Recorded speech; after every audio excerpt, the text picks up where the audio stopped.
Hi, my name is Faith Gathungu. I am the CEO and Director of Young Engineers Kenya. And today we are privileged to have a fellow woman in STEM. And we are talking about STEM education in Africa. We are both very passionate about women in STEM, girls in STEM, girls who code. And as women in STEM, we're also very passionate about the impact of STEM in Africa, the impact of STEM in education. And yeah, today we're going to delve into matters STEM. And I have Maureen here. Maureen will introduce herself and tell us who she is and what makes her so passionate about STEM. My name is Maureen Mwaniki, and I'm the Vice Director of Digital Operations within Huawei Technologies, Delivery and Service, and founder and Director of Women in Technology Huawei, something that I founded within 2 years ago in 2019. And it's something that I've been very passionate about. So being here to speak about STEM and to also speak about STEM in women is something that I can be able to relate with strongly, and I'm glad that I've been asked to come and participate in this program. Thank you, Faith. Fantastic. As Maureen has just stated who she is, it's such an honor to be here with her. So just sharing a little about who Young Engineers is. So the Young Engineers Kenya is a STEM education program that is based here in Kenya. We work a lot with schools and individuals and individual parents like herself, and even partnership with organizations.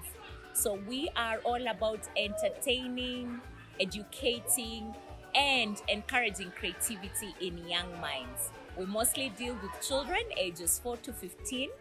And yes, we are passionate about making the next generation of digital transformation with the 21st century skills. Maureen is going to share with us what's her experience with us and what is her what advice would she give us even about how we can improve on where we are at. Thank you so much, Faith. That's an amazing question. I think multiple questions in one. However, I'll try and make sure that I answer them conclusively. Yes. So Young Engineers is one program that has been of great interest. Where before even I met Faith, before I knew even she's part of this, she's the founder of this program. You find children from the ages of 4 years. My son is 4 and he's part of the program. Has been able to experience, to be able to be part and parcel of this particular program, and he's been able to grow together with my other son who's 9 years. They've been able to jointly grow in this program through building certain structures. They're able to even find themselves creating new structures. They're able to understand some of the programs that are related. They haven't joined the robotics, however, I've been able to be involved to see how the robotics and coding programs are right critical to us.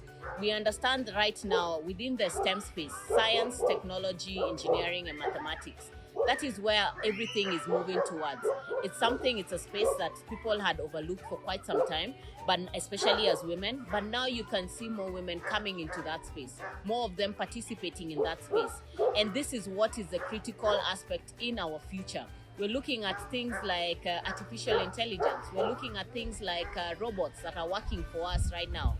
So how then do we get to that point? And through this kind of programs and children being involved in such things, they're able to slowly adapt and grow into this kind of programs within technology. They're able to in future use machines. They're able to in future use coding programs to build structures, to create designs that are the ones that shall be able to build a better future.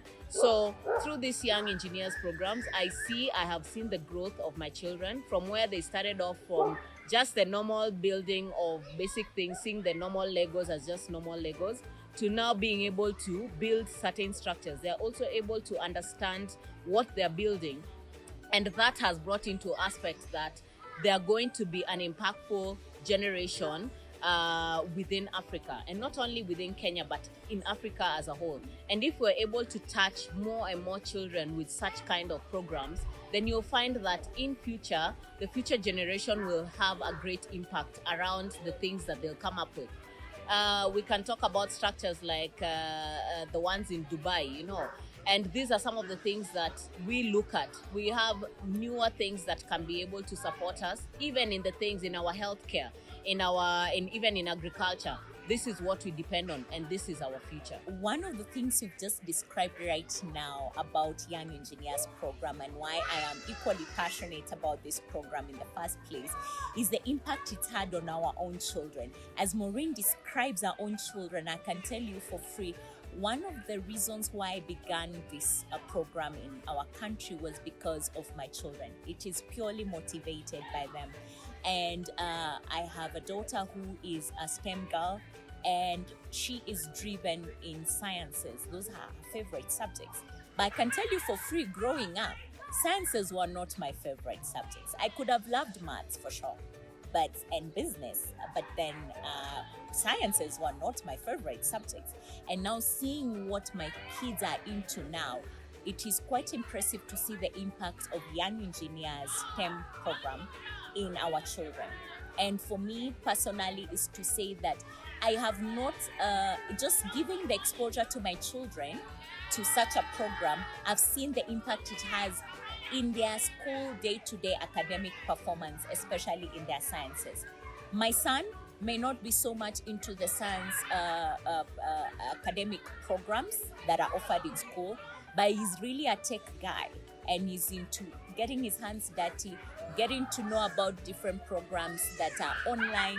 He's into the coding business, and he loves a lot to explore as a gamer. And gaming is something we were not exposed to while growing up. But if you look at the gaming products right now that Apple has and Android has, you can see how much money that the entrepreneurs that are doing the gaming projects or gaming programs have. And you can see how much impact also that has made in the space for learning. That some of our children, like my son, is learning through gaming, because even the games have entrepreneurship challenges, and they expose children to a different mindset. And so we are seeing now with STEM, it has introduced different ways of learning, where unlike before, we would learn the traditional way with a chalk and blackboard.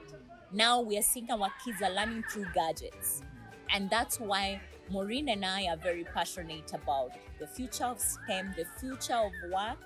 And as we inculcate the 21st century skills in the young people today, it is important that STEM is embraced across board in the education sector, and even for parents to expose their children to these programs. Now, for us as parents, we are not saying your children need to be scientists. Neither do they need to be engineers like Maureen is. We are saying that give them an opportunity to be creative, to think outside the box, to innovate, let their brains rewire their thinking, that they can be exposed to something different out of the norm. And you'll find even their experiences in school in learning is going to be even better. It's going to be even easier. Because one of the things we emphasize in our program, whether it's the robotics program or it is a RoboBricks program or the Gali Technique program, all our programs are made in such a way that the kids can relate what they're learning in school with what's happening in the industry. And that is the future of work. Yes. Now, going forward, Maureen, what are some of your challenges, especially as a woman in STEM, you've experienced both in the organization that you work in and also in working with women in technology, because that's your space as well? It was not even challenges. It was more of opportunities that I got. And for me, I grabbed those opportunities in the form of challenges, and I made them better. Now, the challenges that I faced, especially let me start from when I was an engineer in campus. There were so many things that we did not have that right now I'm saying at least they're being brought about.